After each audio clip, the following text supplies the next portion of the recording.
Welcome to Conscious Movie Reviews. I'm your host Joy Davis, and here to review the sci-fi film Deadpool. Through a rogue experiment conducted by the evil Ajax, he mutates the cells of Wade Wilson, accelerating his regenerative healing powers to the point of being invincible.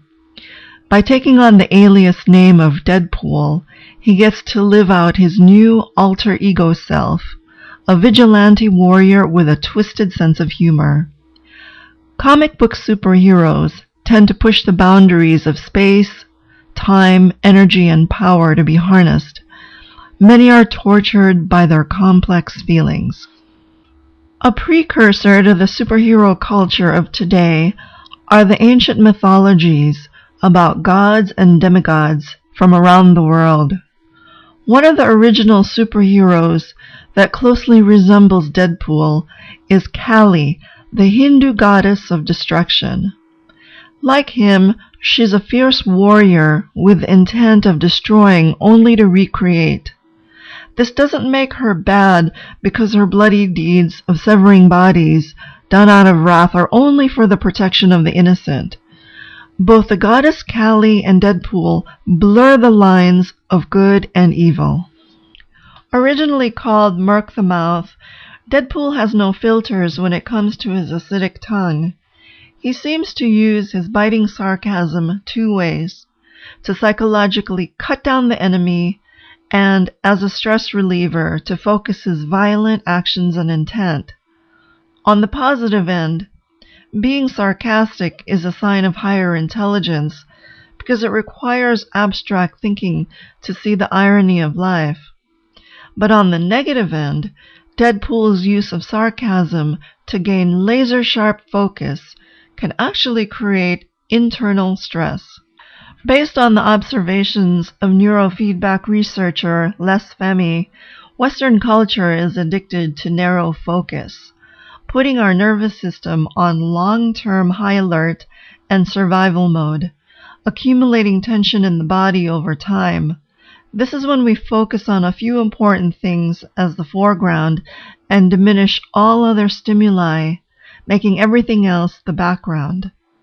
A better, more flexible style of attention is what Femi calls open focus that's multisensory and diffuse. You're taking in the foreground and background equally and with no distinction. It allows for whole brain synchronization. You can get things done with greater performance, more creativity, and very little stress. The practice of open focus can even dissolve physical pain.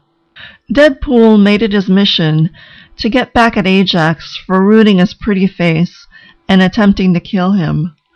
The disfigurement served as a kind of checks and balances. His recklessness had gone unchecked for too long. Facially deformed, he felt very self-conscious, slowing him down long enough to be on the verge of self-reflection. As for his over-the-top need for vengeance, Deadpool falls back on three anger styles as defined by expert psychologists Ron and Pat Potter Efron. The first is shame-based anger, where criticism can set off a person easily because they're highly sensitive to it and really don't like themselves, so they get rid of their shame by blaming, criticizing, and ridiculing. This was obvious whenever Deadpool delivered rapid-fire insults. The second kind is moral anger that comes from black and white, superior over others thinking. Deadpool has a naughty list. Offenders are punished without guilt for good cause because they're thought of as bad, evil, and wicked. And the third kind is hate. What started out as resentment morphed into hardened anger, then white-hot hate. This intensity makes Deadpool feel alive, so he fights with vigor and enthusiasm out of vengeance. Deadpool was reckless in love and war. He fell for Vanessa, an escort at a local bar, then left her to avoid possible rejection for having a hideous face. Just like Peter Pan with Peter Pan syndrome, he'll stay a boy inside for not wanting to assume responsibility, just remained narcissistic and undependable with an anger problem. So having the super ability of rapid regeneration fits him perfectly. He never has to grow up or grow old. During times of battle, Deadpool's choice of weaponry are 2 Japanese katana swords on his back and a pistol. Not surprisingly, they reflect the way he delivers sarcasm, fast and furious. He's hyper-violent with his mouth and hands in an economical way. It's a Zen-like tactical style requiring no thought because his body is conditioned to the point of reacting without thought. Deadpool's humor keeps his mind from being distracted, so he's consumed in the moment. During empty-mindedness, when the mind stops at a single thought, it loses its freedom.